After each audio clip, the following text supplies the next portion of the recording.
Exercise 8.1 का देखो 8th question करते हैं हम। A B C D is a rectangle. हमें गिवन में दे रखा ए बी सी डी जो है वो रेक्टेंगल है in which diagonal A C bisect angle A, जिसमें जो डायगनल ए सी है वो एंगल ए को बाइसेक्ट करता है और एंगल सी को भी बाइसेक्ट करता है। ये चीज़ें हमें गिवन में दे रखी है। हमें प्रूव करना है शो दैट। क्या क्या प्रूव करना है? देखो A B C D is a square, एक तो प्रूव करना है ए बी सी डी क्या है एक स्क्वायर। सेकंड पार्ट में प्रूव करना है diagonal B D bisect angle B as well as angle D. जो डायगनल बी डी है हमारा वो किसको बाइसेक्ट करता है? बी एंगल और डी एंगल दोनों को क्या करता है? बाइसेक्ट। तो देखो प्रूव करते हैं। सबसे पहले फर्स्ट पार्ट के लिए given that A B C D is a rectangle. Given में हमें दे ही रखा है ए बी सी डी क्या है एक रेक्टेंगल।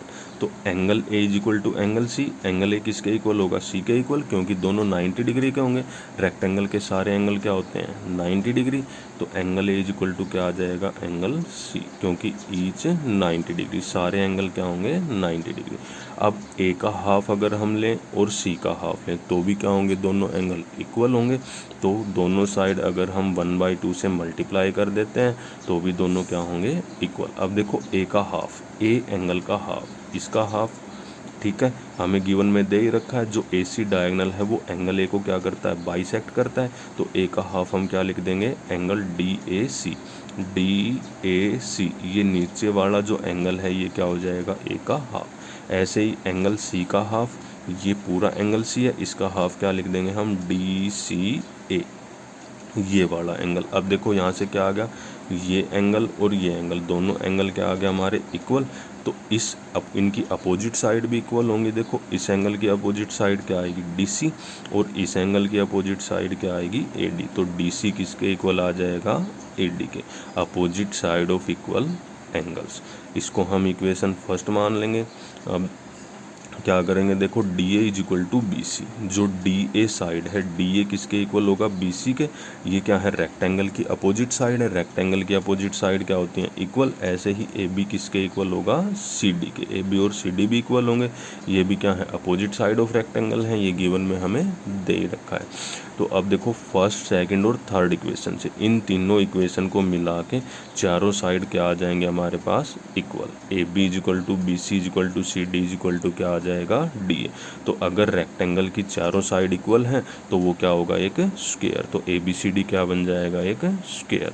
तो फर्स्ट पार्ट हो गया प्रूव। अब हम सेकेंड पार्ट प्रूव करते हैं। देखो सेकंड पार्ट में है in triangle B C D. B C D triangle में देखो, इस ट्राइंगल में बी सी डी ट्राइंगल में B C is equal to C D है। बी सी जो ये है B C is equal to C D, square की साइड है, हम स्क्वायर इसको प्रूव कर चुके हैं। तो ये क्या है? Side of square.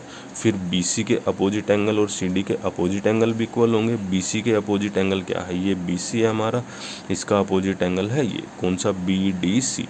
तो बी डी सी एंगल किसके इक्वल आ जाएगा? सी डी के अपोजिट एंगल। सी डी के अपोजिट एंगल ये वाला है कौन सा है? C B D. तो ये सी डी भी किसके इक्वल आ जाएगा? सी बी डी के equal. Angle opposite to the equal side, equal side के अपोजिट एंगल भी क्या होते हैं? इक्वल। इसको हम क्या मान लेंगे? इस इक्वेशन को फोर्थ इक्वेशन मान लेते हैं।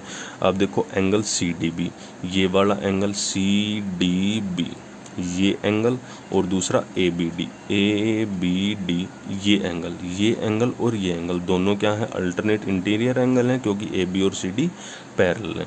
तो ये सी डी बी और A B D alternate interior angle हैं, तो दोनों क्या हो जाएंगे? इक्वल। इसको हम फिफ्थ इक्वेशन मान लेंगे। अब देखो फ्रॉम इक्वेशन 4 और 5, 4 और फिफ्थ इक्वेशन से देखो सी डी बी और सी डी बी दोनों में सेम है, तो ये दोनों एंगल भी क्या हो जाएंगे? इक्वल। तो फ्रॉम इक्वेशन 4 और 5 क्या आ जाएगा? Angle C B D is equal to angle A B D. तो देखो angle C B D is equal to angle A B D आ जाएगा 4 और फिफ्थ इक्वेशन से। देखो यहाँ से क्या आया? सी बी डी ये एंगल और ए बी डी ये एंगल, ये दोनों एंगल अगर इक्वल हैं तो इसका मतलब क्या है? जो बी डी है वो क्या करती है? एंगल बी को बाइसेक्ट करती है। वही लिखा हमने, क्या लिखा? B D bisect angle B. अब ऐसे ही देखो एंगल सी बी डी और ए डी बी क्या है? अल्टरनेट इंटीरियर एंगल हैं, तो दोनों क्या होंगे? इक्वल। अब फोर्थ और सिक्स्थ इक्वेशन से देखो दोनों में क्या सेम चीज़ है?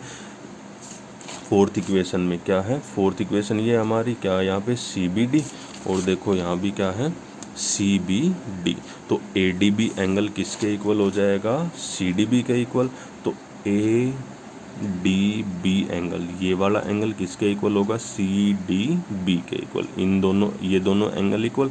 अगर ये दोनों एंगल इक्वल हैं तो इसका मतलब क्या है, जो बी डी है वो क्या करता है, एंगल डी को भी बाइसेक्ट करता है। तो ये एंगल इक्वल आ जाएंगे सी डी बी, फोर्थ और सिक्स्थ इक्वेशन से, सी डी बी और ए डी बी एंगल। तो क्या आ जाएगा, B D bisect angle D. यही हमें प्रूव करना था।